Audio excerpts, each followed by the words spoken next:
नमस्कार और आज के इस खास राजनीतिक विश्लेषण में आपका स्वागत है। आज हम राजनीतिक बयानबाजी और प्रशासनिक वास्तविकताओं की गहराइयों में उतरने वाले हैं। एक विश्लेषक के नज़रिए से अगर हम देखें तो विपक्ष के आक्रामक बयानों और उनके पीछे के दावों को डिकोड करना बहुत दिलचस्प हो जाता है। हम यहाँ किसी का पक्ष नहीं ले रहे हैं, बस गहराई से ये समझने की कोशिश कर रहे हैं कि जो कहा जा रहा है उसका ज़मीनी मतलब क्या है। तो चलिए बिना देरी किए इस मौजूदा सियासी माहौल को डिकोड करते हैं। अब इस विस्फोटक दावे पर गौर कीजिए जो सीधे लोकसभा में नेता विपक्ष राहुल गांधी की तरफ से आया है। अपने रायबरेली और अमेठी के भाषणों में उन्होंने सीधे तौर पर प्रधानमंत्री और गृह मंत्री को निशाने पर लेते हुए कहा कि उन्होंने संविधान पर हमला किया है। देखिए, ये कोई रोजमर्रा का राजनीतिक आरोप नहीं है ना। ये दरअसल विपक्ष की पूरी रणनीतिक मैसेजिंग का कोर है। यहीं से आगे की पूरी सियासी बिसात बिछाई जा रही है। आइए सबसे पहले इस संवैधानिक तर्क वाले हिस्से को समझते हैं।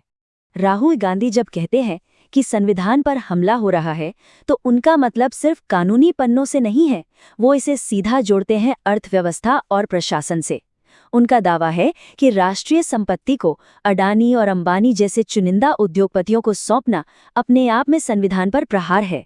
और बात यही नहीं रुकती, वो कहते हैं कि विश्वविद्यालयों में आरएसएस से जुड़े लोगों को वाइस चांसलर बनाना और राष्ट्रीय संस्थाओं को धीरे धीरे खत्म करना भी इसी हमले का हिस्सा है। यानी आर्थिक और प्रशासनिक फैसलों को सीधे एक संवैधानिक खतरे के रूप में पेश किया जा रहा है।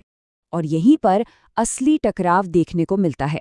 एक तरफ विपक्ष का ये कड़ा दावा है कि नेता देश को बेच रहे हैं, तो दूसरी तरफ सत्तारूढ़ पार्टी भी चुप नहीं है। उनका पलटवार भी उतना ही तीखा है।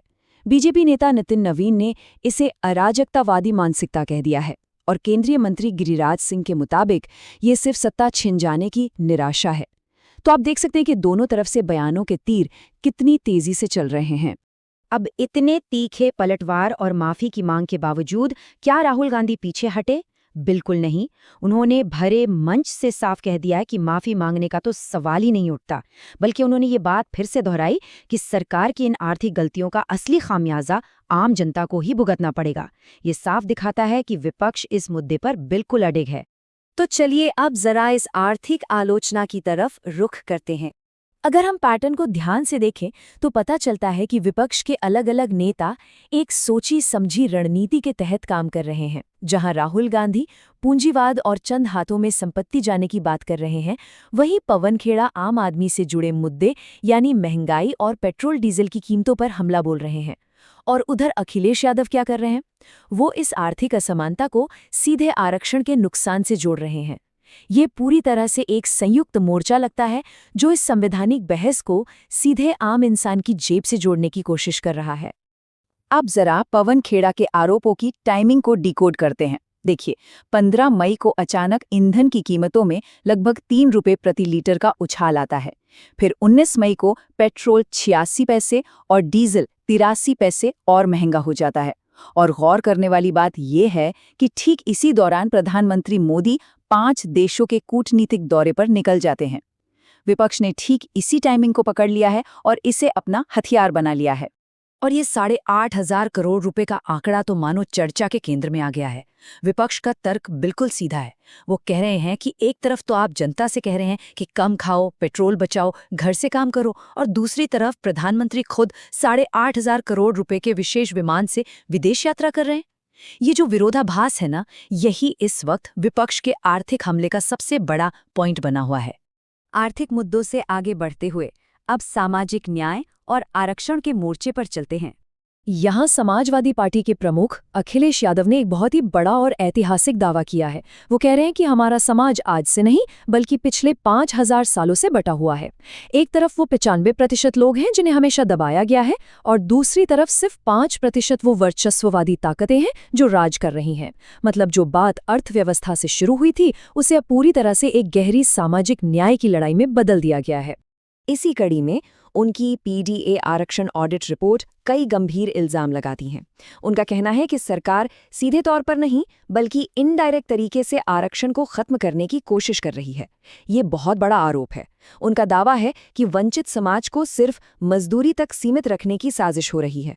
और सबसे चौंकाने वाली बात तो ये है कि उन्होंने चुनावों में जीत के लिए कोर्ट रूपी थर्ड अंपायर को भी प्रभावित करने का आरोप लगा दिया है।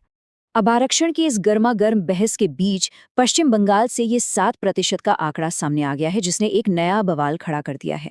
हुआ यह है कि नई राज्य सरकार ने ओबीसी आरक्षण के 2010 वाले पुराने फॉर्मूले को फिर से लागू कर दिया है। नतीजा, आरक्षण की सीमा गिरकर सिर्फ 7% रह गई है और इसका दायरा सिर्फ 86 जातियों तक सिमट गया है। जाहिर है, इसके बाद टीएमसी और अल्पसंख्यक समुदायों की तरफ से भारी विरोध प्रदर्शन देखने को मिल रहे हैं। अब बयानों की राजनीति से थोड़ा बाहर निकलते हैं और प्रशासनिक चुनौतियों की जमीनी हकीकत पर नजर डालते हैं।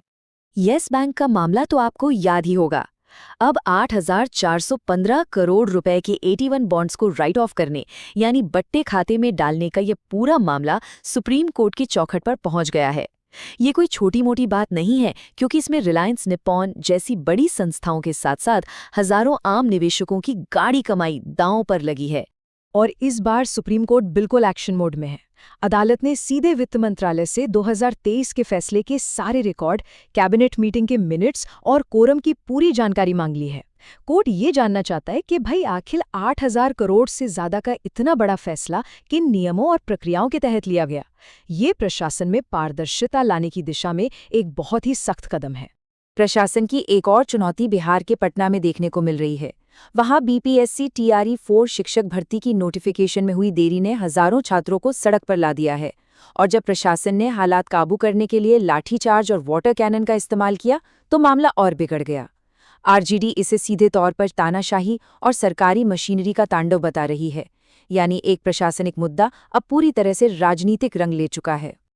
और अंत में चलिए बात करते हैं सॉफ्ट डिप्लोमेसी और उसके घरेलू विरोध की। यहाँ आपको राजनीति के दो बिल्कुल विपरीत चेहरे देखने को मिलेंगे। एक तरफ तो हमारी सॉफ्ट डिप्लोमेसी काम कर रही है, जहाँ सोशल मीडिया पर पीएम मोदी और इटली की प्रधानमंत्री जॉर्जिया मेलोनी का वो मेलोडी टॉफी वाला वीडियो जमकर वायरल होता है। लेकिन घर में क्या हो रहा है? मल्लिकार्जुन खड़गे और महुआ मोइत्रा जैसे विपक्षी नेता इसी वीडियो को आधार बनाकर तीखा तंज कस रहे हैं। उनका सीधा सवाल है कि जब देश में लोग महंगाई और ईंधन के संकट से जूझ रहे हैं, तब इस तरह की कूटनीतिक तस्वीरों पर फोकस करना क्या गलत प्राथमिकताओं को नहीं दर्शाता? तो इन सारी बातों को गहराई से समझने के बाद अब सोचने वाली बात यह है, क्या इस तरह की आक्रामक राजनीतिक बयानबाजी हमें आगे का कोई स्पष्ट रास्ता दिखाती है, या फिर ये महज उन जटिल प्रशासनिक वास्तविकताओं और जमीनी मुद्दों को छिपाने का काम करती है जिनसे ये देश हर रोज जूझ रहा है? राजनीतिक दावों और जमीनी हकीकत के बीच इसी बारीक लकीर को समझना सबसे जरूरी है। इस विश्लेषण का हिस्सा बनने के लिए आपका बहुत बहुत धन्यवाद। हमेशा सीखते रहिए और सामने आने वाली हर जानकारी को इसी तरह विश्लेषक की नजरों से तौलते रहिए।